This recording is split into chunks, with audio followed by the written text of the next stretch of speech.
Second Chronicles chapter 7.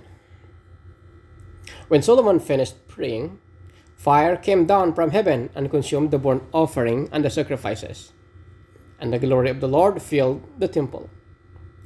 The priest could not enter the temple of the Lord because the glory of the Lord filled it.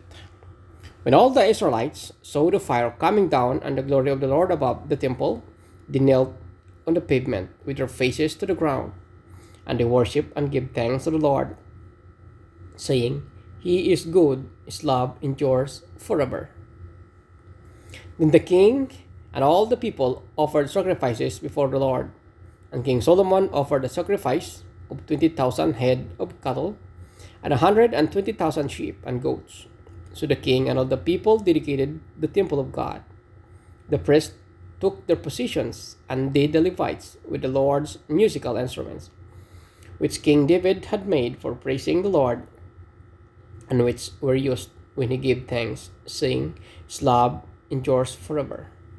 Opposite the Levites, the priests blew their trumpets, and all the Israelites were standing.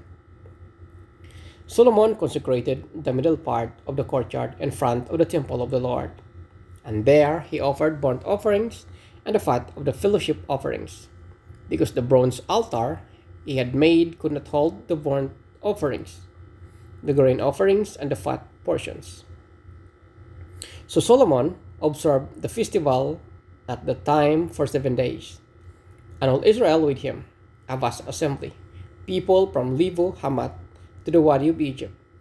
On the 8th day, they held an assembly, for they had celebrated the dedication of the altar for 7 days, and the festival for 7 days more. On the 23rd of the seventh month, he sent the people to their homes, joyful and glad in their heart, for the good things the Lord has done for David and Solomon and for his people Israel.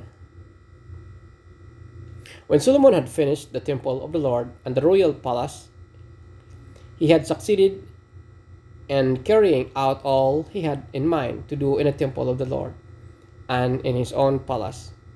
The Lord appeared to him at night and said, I have heard your prayer and have chosen this place for myself as a temple for sacrifices. When I shut up the heavens so that there is no rain, or command locusts to devour the land, or send plague among my people, if my people who are called by my name will humble themselves and pray and seek my face, and turn from their wicked ways, then I will hear from heaven, and I will forgive their sin, and will heal their land. Now my eyes will be open, and my ears attentive to the prayers offered in this place. I have chosen and consecrated this temple so that my name may be there forever. My eyes and my heart will always be there.